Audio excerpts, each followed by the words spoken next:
The music was blasting, young people dancing, sharing in the joy of the Nova Music Festival in southern Israel. It was Saturday, October 7th, 6:29 in the morning. The sun was just rising when the music suddenly stopped. Then came the screaming. As bullets rained down, kids started running for their lives. Much of the chaos of that day recorded by Hamas. Hundreds were killed, dozens kidnapped, raped, and sexually assaulted.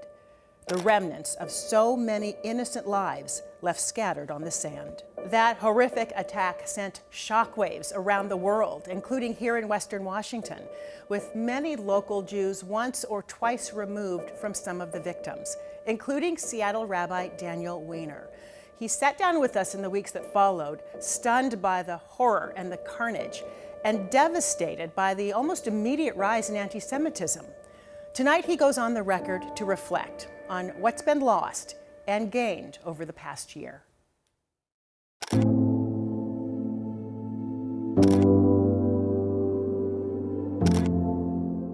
A lot of us remember where we were, October 7th, a year ago. What do you remember about that day? I remember I woke up and it was a Sabbath morning, but it also was on the cusp of one of the key Jewish holidays, Simchat Torah, the holiday that celebrates the end and the beginning of the annual cycle of reading the Torah, the 5 books of Moses, and just began to get some social media from friends in Israel. Where first you're kind of, this can't be right, this is not really happening in this way, this must be some kind of mistake.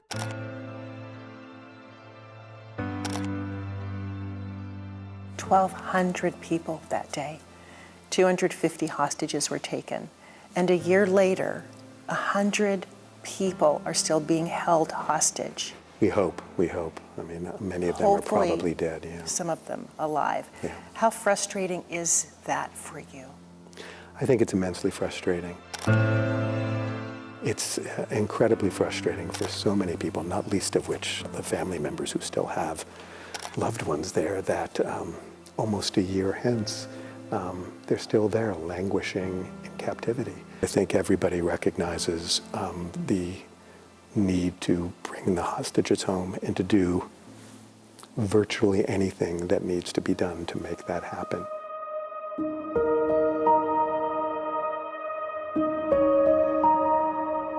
A year ago when we spoke, you told me that there were members of your congregation who were afraid to wear anything that identified them as Jewish. Is that still the case? You know, it's interesting, but I'm finding much more the other kind of experience, which is that people are doubling down on their Jewish identity, that they're wearing Stars of David, that they're wearing medallions that talk about returning the hostages. Anti-Semitism is still alive and well. Over the last year, there still has been a dramatic rise. The Anti-Defamation League reported Washington State had the 15th highest number of incidents in the nation, nearly 200 last year. Do you still feel the undercurrents of that? Jews here in the Pacific Northwest feel beleaguered and kind of under attack from multiple places, from at least both ends of the spectrum, in ways that perhaps are not as evident in other communities. Last year, you told me that different groups of the community that you thought had been very supportive and allies to the Jewish community didn't show up for you. Or were hypercritical. A year later, do you still feel that way? Well, I still feel that way, but I have more clarity. Who did show up for you and who didn't? Amongst many others, members of the Black church community have really stood with us pretty silently. I think one of the most heartbreaking disconnects, in some ways it's understandable, in some ways it's not, is with the Muslim community. I think there are folks within that community, and it's heartbreaking to say, who have trafficked in messaging that goes beyond criticism of Israel, but really veers into contributions to an anti-Semitic climate in this country. And that's painfully ironic and tragic on so many levels.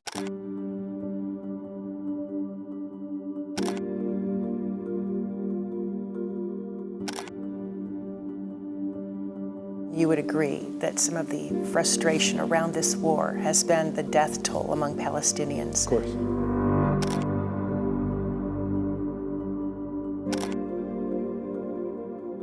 The health ministry there reports some 40,000 deaths. The Lancet journal says the number could be as high as 180,000 plus because of disease and living conditions. So how do you reconcile the impact of this last year on the Palestinian people?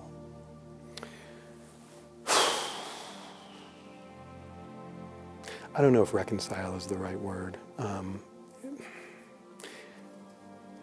It's a horrific tragedy what has happened to the Palestinian people. I blame Hamas for self-inflicting, within the spirit of martyrdom, this tragedy upon their own people. And from the attack, through how they are conducting the war in tunnels, using their own people as human shields, deliberately sacrificing a generation that they feel is an acceptable sacrifice if decades down the road it helps them to achieve their goal of eradicating Israel and wiping it out of all of its Jews. Clearly, we are at a different place in this war than we were a year ago. When you look at what's happening in the north, is this an expansion of the war? Are we already there? People who have seen this as one giant war, I think, are most accurate. Israel cannot continue and survive when the northern third of its country is uninhabitable. But I think looming in the background, and I think that it is a threat not only to Israel, but in many ways Israel is on the front lines of a much larger conflict with Iran, and by extension, in some ways, Russia and North Korea. If they're able to reach a ceasefire, if we can see an end to this war, what kind of future do you see in Israel now? I hope and pray for a future in Israel where they can transcend some of the significant civil divides within their country, similar to the civil divides within our country. That they can come together around the common principles and common identities they share, and that those that remain on the extremes will be so marginalized and so isolated that they will be disempowered to inflict the kind of harm and damage that they've been inflicting. You are just one person, and I'm wondering what has been the most difficult for you over the past year, and how do you stay hopeful and optimistic? I think the hardest thing has been to compartmentalize my own feelings of anxiety, threat, pain, loss, lament, grief, mourning, from the role that I want to play and the impact I want to have within my community and beyond my community. In terms of optimism, hope is really what I feel more, because hope is inevitable. That sense of hope helps us to endure the tragedy. That sense of tragedy gives us perspective about the value and the preciousness of the hope.